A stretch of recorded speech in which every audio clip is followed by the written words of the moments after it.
Bom dia, bom dia! Domingo, 7 de setembro, feriado nacional. Para a alegria dos funcionários públicos, deu no domingo.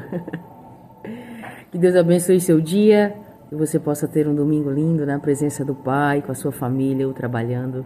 Que o Senhor possa, em todo o tempo, ver em você um coração disposto e disponível para ouvir e perceber quão grandes, maravilhosas coisas Ele quer fazer em você e por você. Bora tomar um café?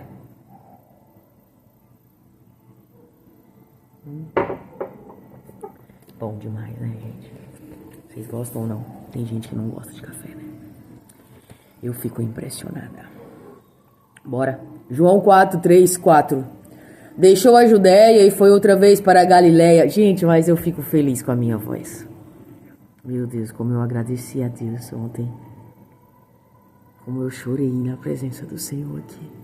Disse, meu Deus, me perdoe. Me perdoe porque eu nunca tinha orado agradecendo ao Senhor pela minha voz. Bora. Foco. João 4, versículo 3 e 4.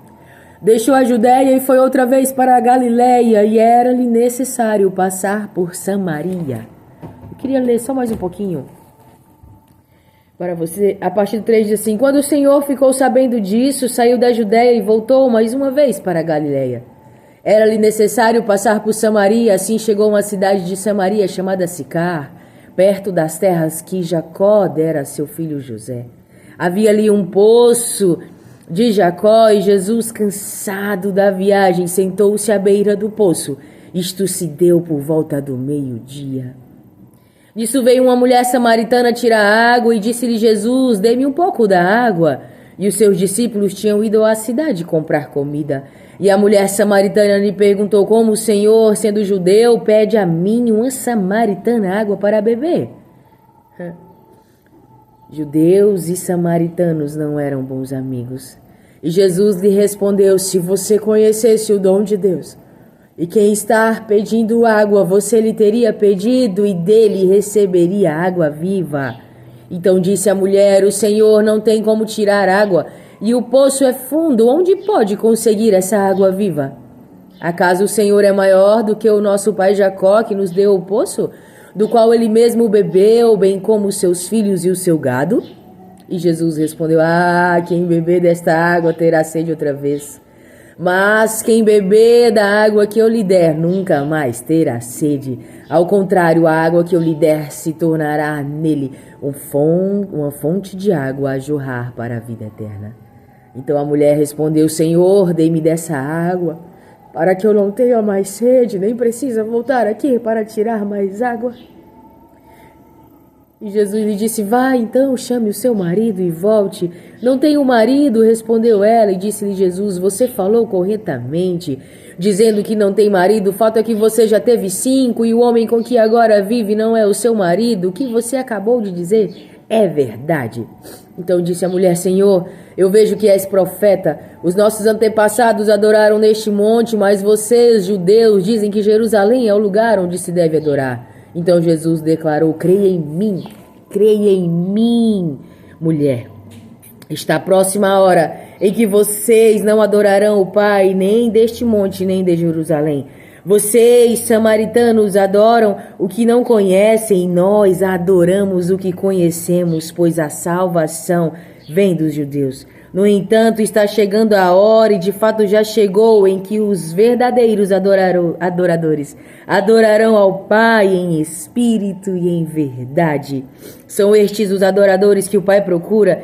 Deus é espírito, e é necessário que os seus adoradores o adorem em espírito e em verdade. Então disse a mulher: eu sei que o Messias, chamado Cristo, está para vir. Quando ele vier, explicará tudo isso para nós.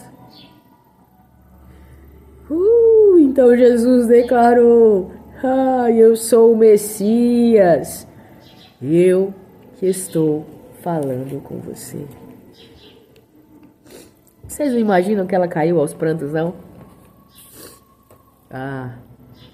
Bora. compartilhe as boas novas. Em tempos antigos, a hostilidade entre judeus e samaritanos era tão intensa que qualquer interação amistosa entre eles estaria fora da realidade. Contanto, Jesus, sempre pronto a desafiar normas e expectativas, escolheu atravessar Samaria durante uma de suas viagens. Ao parar junto ao poço na cidade de Sicar, ele não só quebrou barreiras culturais, mas transformou profundamente a vida de uma mulher samaritana e de toda uma cidade, oferecendo-lhe água viva. Jesus a libertou do seu passado e a inspirou a se tornar uma mensageira da esperança e da transformação no lugar em que ela habitava. Assim como Jesus se aventurou por Samaria, somos convocados a anunciar a mensagem pelo mundo. Ao abraçarmos a nossa missão, não nos é pedido necessariamente que abandonemos tudo para pregar em terras distantes, apesar de essa ser uma nobre vocação a alguns. Entretanto, onde quer que estejamos, somos chamados para mudar o mundo por meio do nosso viver, das nossas ações e das nossas reações. Mas a pergunta é: como que as pessoas ao nosso redor percebem o reflexo de Cristo em nós? Anunciar o reino vai além de utilizar palavras. O nosso testemunho pessoal, refletido em cada ato de bondade, cada gesto de amor e em nossa integridade, ecoa mais alto do que qualquer sermão. Não somos chamados para julgar, mas para amar. Não somos chamados para julgar, mas para amar. Podemos compartilhar a água viva para tantos que estão sedentos pelo mundo, precisando desesperadamente de uma transformação na vida. Jesus, Ele chamou cada um de nós para sermos luz. Por isso, não rejeite esse chamado, mas siga com confiança, alcançando e promovendo a mudança que o mundo precisa.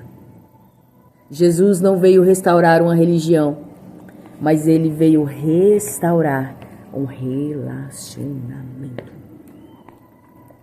Uau! Extraordinário, né?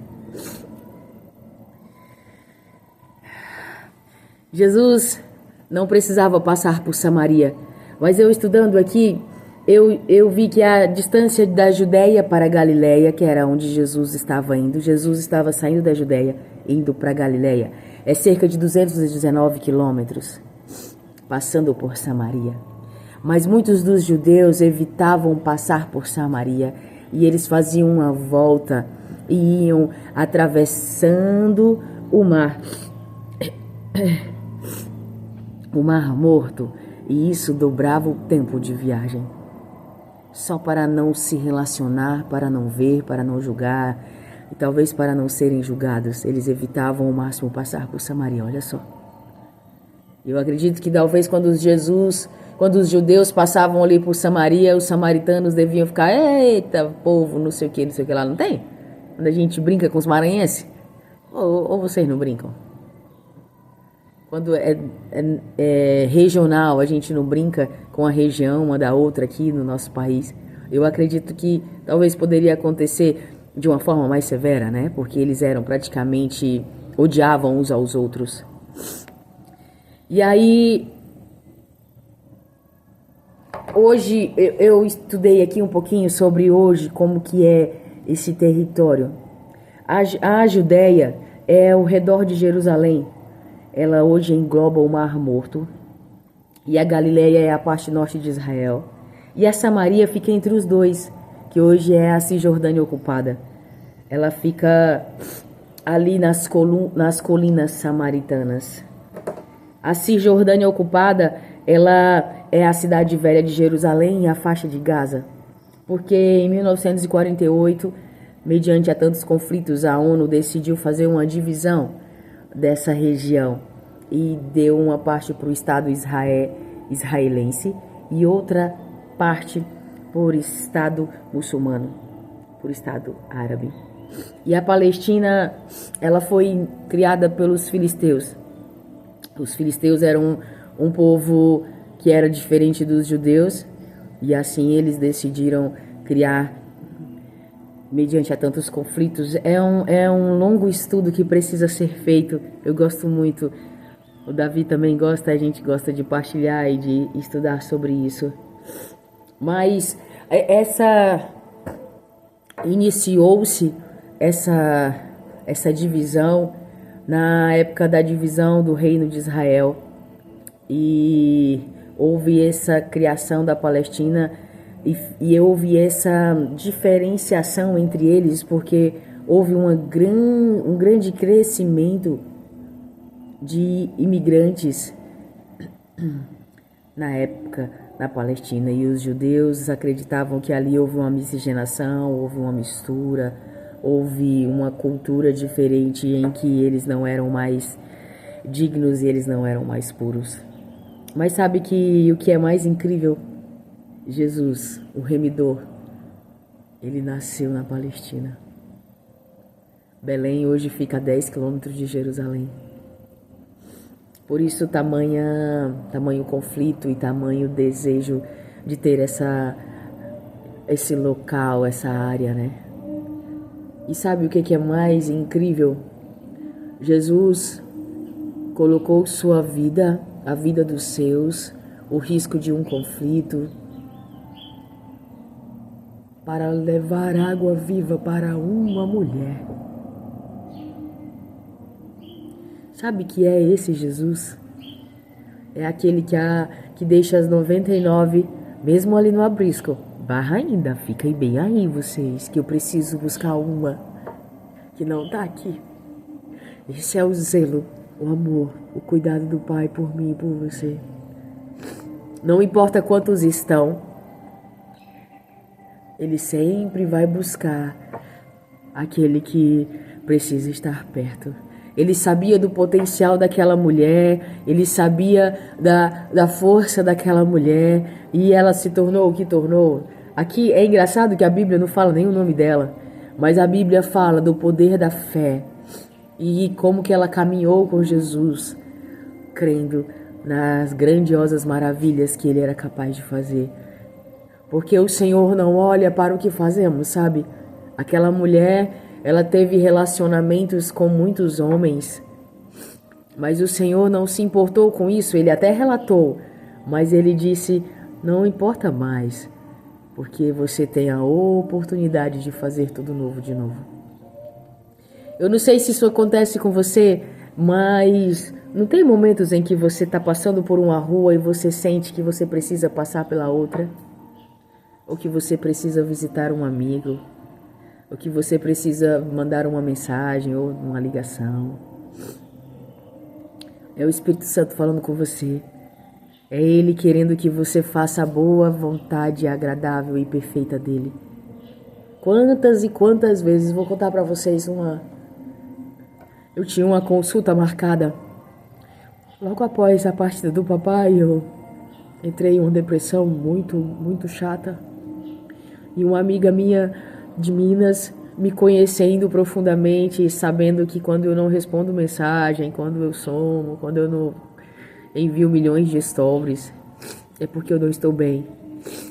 E ela me ligava, eu não atendia, ela mandava mensagem, eu não respondia.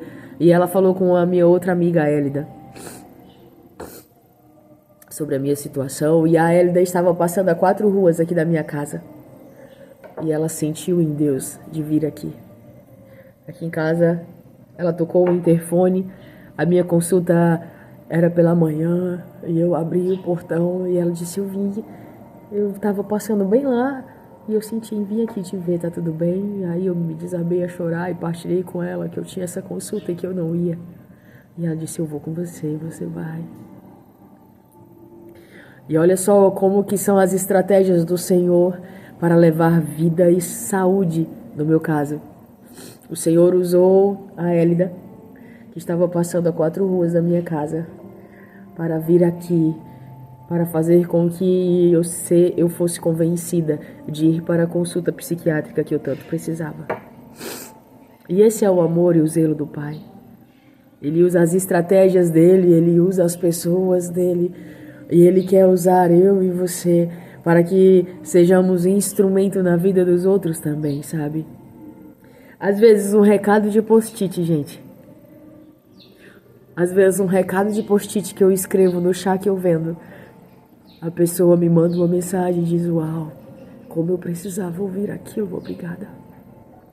E é uma mensagem que diz assim: você é um filho amado do Pai, você tem o DNA dele, você é parecido com ele.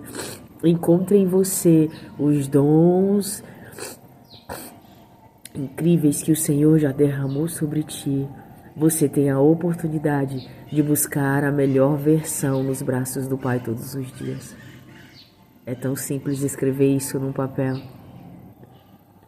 E eu percebo que as pessoas estão tão sedentas de saber e de conhecer essa verdade, sabe?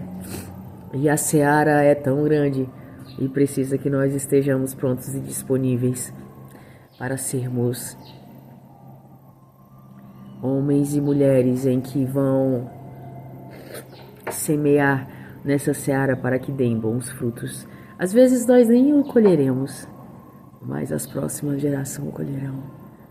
Porque diz que nós caminhamos e os nossos filhos correrão. Então que nós possamos estar dispostos e disponíveis. E se nós formos essa mulher samaritana, cheia de erros, de falhas, de pecados, essa mulher ela tinha uma vergonha tão grande das suas atitudes que ela ia ao poço ao meio-dia, o sol rachando, ninguém ia a esse horário. E ela evitava se relacionar. Ela tinha uma dificuldade interpessoal com as pessoas porque ela era julgada, apontada, discriminada. Ela era uma improvável. E ela ia ao meio-dia buscar água nesse poço para se esconder das suas decisões erradas.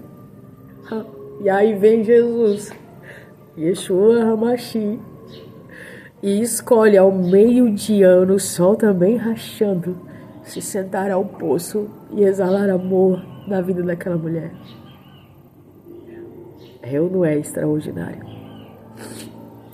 E ele está todos os dias, todo o tempo todo, querendo exalar esse amor para mim e para você. Só é preciso que estejamos disponíveis. Só é preciso que possamos abrir o nosso coração verdadeiramente para ouvir o chamado dele, sabe? Não é chamado de conquistar nações. É chamado de sermos parecidos com ele todos os dias. De buscar nos aperfeiçoar nas nossas mazelas todos os dias. Todos os dias. Ontem eu me senti profundamente envergonhada, porque depois do culto eu fui lanchar, eu estava sozinha. E lá no lugar tinha muitas pessoas da minha antiga igreja e eu, na minha ignorância e na minha intolerância, eu sentei na minha mesa e não cumprimentei nenhum deles. E eu estava muito chateada. Ontem não foi um dia bom, foi um dia muito desafiador e eu não queria conversar com ninguém. Mas aí eu conversando com Deus ali naquela mesa, ele disse: será o que Jesus faria, hein, Estela? E eu já vim-me embora, foi chorando. Já vim-me embora, foi chorando porque eu sou tão cheia de mim. O que custava eu ter sido parecida com Jesus e ter cumprimentado todos e ter transbordado o amor na vida daqueles? Eles não fizeram nada pra mim. Eles são meus irmãos em Cristo, né? E agora eu preciso mandar mensagem a um por um, pedindo perdão pela minha atitude vergonhosa. Mas o Senhor, Ele quer nos ensinar todos os dias. Eu percebo, Ele nos coloca em situações para ver se nós já estamos prontos para ir para a próxima estação, para a próxima fase. Então, que busquemos acessar este amor, sabe? Que vai pro poço no sol rachando de meio-dia nos encontrarmos. Que não importa o calor, o frio, não importa a estação climática, não importa o local, não importa a distância, não importa a dificuldade de acessar, Ele sempre vai estar lá. Por mais que você pense que Ele não te vê, que Ele não te percebe, que Ele não te encontra, que você não é digno, que você não é merecedor, Ele diz pra você: você é meu filho amado, em quem eu tenho prazer, em quem eu me comprazo. Eu te gerei E eu conheço a sua história desde que você era uma massinha cinzenta na barriga da sua mãe. Mesmo sabendo por todas as situações que você iria enfrentar, eu te gerei porque eu sei da capacidade extraordinária que você tem de superar tudo isso e de ser um testemunho vivo do meu amor por onde você for, filho amado. É essa afirmação que ele declara sobre nós todos os dias. Que sejamos filhos amados do Pai e assim podemos abrir mão de mimimi, de vitimismo e de andarmos na defensiva e nos jogarmos ao braço do Pai todos os dias. Deus te ama. Deus te ama e eu declaro que a sua semana será incrível, será extraordinária. A sua semana será uma semana produtiva e que uma porção exacerbada de saúde seja derramada sobre você, para que tu estejas tão saudável para contemplar quão grandiosas maravilhas o Senhor derramará sobre ti. Nos momentos de circunstâncias desafiadoras, que você possa olhar para os montes e saber que é de lá que vem o teu descanso, a tua força, e que você possa ter a certeza, porque Ele nos diz que aquele que pede sabedoria com o coração contrito, eu darei e darei em abundância.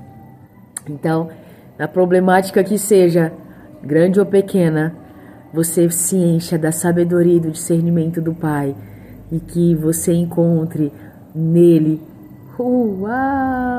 estratégias incríveis para solucionar tudo aquilo que precisa ser resolvido. Você é um solucionador de problemas de excelência, porque o Senhor te fez com características, dons e valores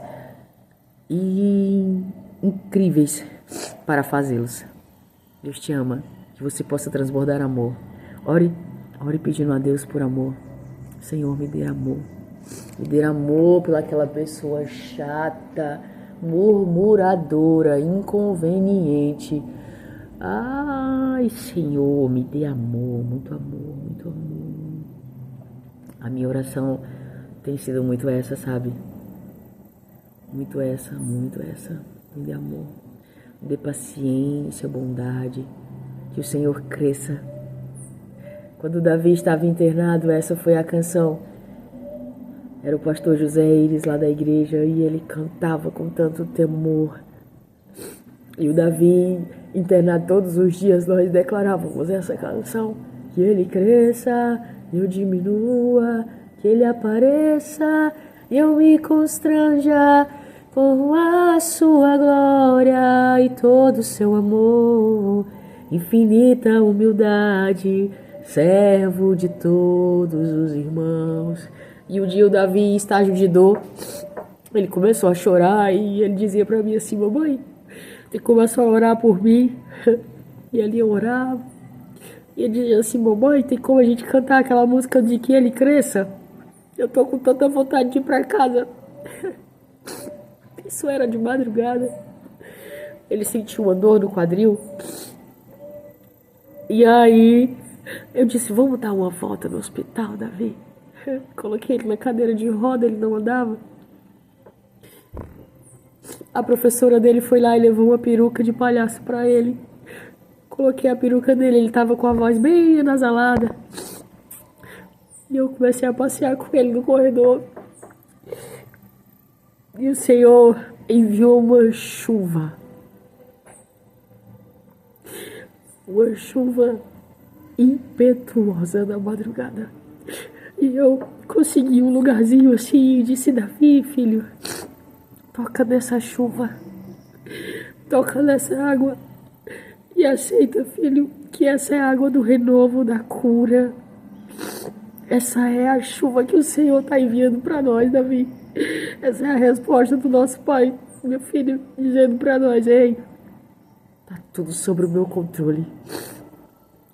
Era agosto, não tinha nem possibilidade de cair uma chuva. E o Davi ficou ali, ó, com a mãozinha na chuva. Foi a coisa mais incrível, sabe? As enfermeiras ficaram olhando, nós voltando correndo pelo o Davi com a peruca e nós correndo no corredor da cadeira de roda.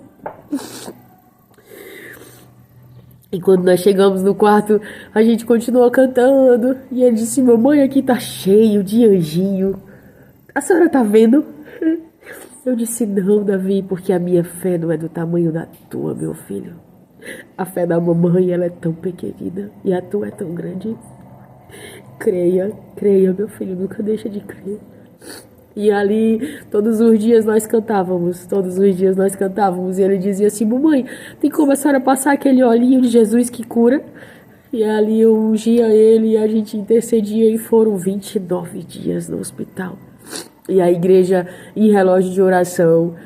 E o doutor José Roberto disse, eu estou muito preocupado com esse menino. Quando ele deu paralisia facial, né?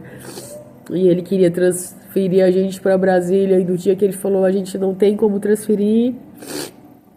E eu caí aos prantos. Eu disse, meu Deus, o negócio já tá ruim. Eu não queria que ficasse pior. E ali aquele dia eu tava tão mal e eu fiquei os 29 dias com ele no hospital. Eu vinha aos domingos em casa. O meu irmão ficava com o Davi lá. E eu disse pra ele, eu não tô dando conta de ficar aqui hoje. E aí o Senhor foi restaurando. O Davi voltou a engatear aos 3 anos. Ele perdeu muita massa muscular. E no dia da fisioterapia que ele ficou em pé, meu Deus, como foi incrível. Ele ainda estava com a voz bem anasalada. Ele disse, eu consegui, mamãe, eu consegui, mamãe. Jesus me curou.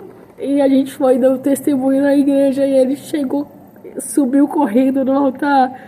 Meu Deus, foi extraordinário. Ver o zelo, o cuidado, o amor, o favor do Pai, sabe?